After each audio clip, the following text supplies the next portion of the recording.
শিক্ষকদের যে বাধ্যতামূলকভাবে টেট দিতে হবে তার যে রিভিউ সেটি 1:45-এ আপনারা জানেন যে স্টিকের জন্য ছিল।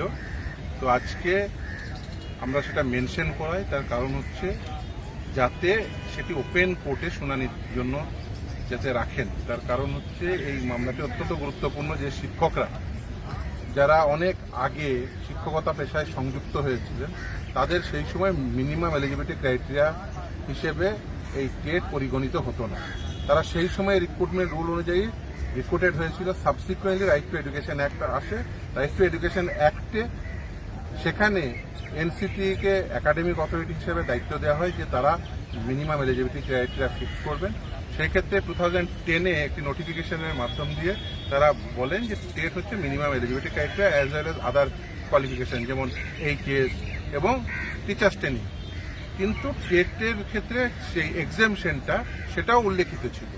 সেই এক্সামশনটাকে কনসিডার না করে এবং যে সময়ে এই শিক্ষকরা পেশাগত জীবনে প্রবেশ করেছিলেন সেই সময়ে যে রিক্রুটমেন্ট রুলস ছিল সেটিকে কনসিডার না করে যেহেতু রাইটটি হয়েছে, তাই রাইটটি পুনর্বিবেচিত যাতে হয় সেই জন্য, এবং যাতে ওপেন কোর্টে এসে সে তার শুনানি হয় সেই জন্য আজকে মেনশন করেছে। যদি 1:45-এ এই মহামান্য বিচারপতিদের অ্যাকচুয়ালি তাদের এটা ওপেন কোর্টে হয় না, সাধারণভাবে চেম্বারেই হয়, ফলে যাতে ওপেন কোর্টে সেই শুনানিটা হয় সেই জন্য মেনশন করা হয়েছে। দেখা যাক মহামান্য বিচারপতিরা বলেছেন তারা কনসিডার করবেন যখন সেই বিষয়টিকে তারা দেখবেন।